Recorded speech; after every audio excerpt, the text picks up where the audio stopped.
अच्छा, पार्ट 7 क्या है बेटा? The nth term of the sequence 1 8 27 64 is. nth term मतलब एक nth टर्म या फिर जनरल टर्म, एक हम जनरल फार्मूला को बोलते हैं कि एक ऐसा फार्मूला जिससे ये एक सीक्वेंस बन जाए। सीक्वेंस का जो सीक्वेंस की जो डोमेन होती है ना, सीक्वेंस एक फंक्शन है, सही है बेटा। सीक्वेंस एक फंक्शन है जिसका डोमेन जो है वो डोमेन मतलब जो हम वैल्यू इनपुट उस फंक्शन को जब हम इनपुट दे सकते हैं तो वो इनपुट जो होता है उसका वो क्या होता है बेटा? नेचुरल नंबर या फिर पॉजिटिव इंटीजर, बात एक ही होती है जो हम पढ़ते हैं ना, 1 2 3 सो ऑन, ये सारे क्या होते हैं? Natural number.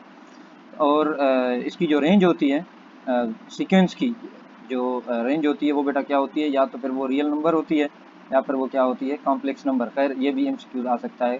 तो रेंज ऑफ सीक्वेंस क्या होती है? रियल या फिर कॉम्प्लेक्स नंबर।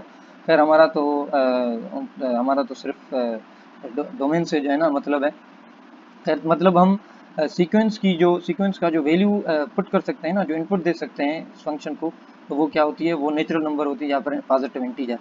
तो अब देखें मतलब यहाँ जो एन, ये जो एन इसमें पार्ट 7 में जो एन है ना, ये क्या है बेटा? ये एन मतलब नेचुरल नंबर। हमेशा जब भी आपको सीक्वेंस या फिर सीरीज में एन दिखे ना, तो एन का मतलब होता है नेचुरल नंबर, मतलब counting number 1 2 3 up to so on. तो हम क्या करेंगे? हम क्या करेंगे? हम सिंपल यहाँ पर एन की वैल्यू पुट करेंगे। देखिए अगर मैं एन की वैल्यू 1 पुट करूँ यहाँ पर, मतलब क्योंकि एन 1 से ही स्टार्ट हो रहा है, तो 1 + 1 क्या होगा बेटा? 2। तो इसकी फर्स्ट टर्म जो होगी वो 2 होगी।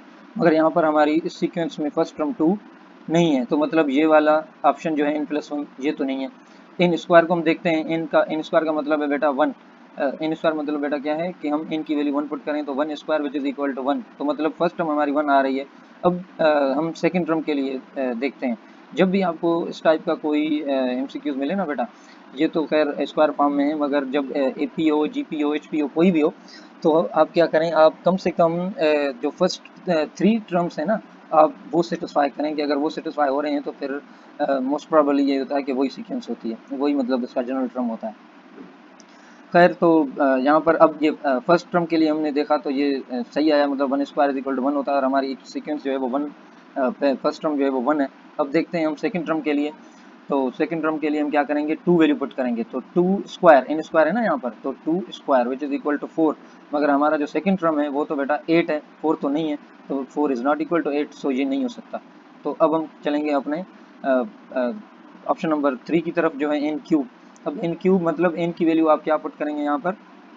1 पुट करें, तो 1 क्यूब मतलब 1, और इसी तरह 2 क्यूब मतलब 8, और इसी तरह 3 क्यूब मतलब बेटा ये हो जाएगा 27। तो मतलब ये जो है ना, ये सीक्वेंस यहाँ पर क्या है?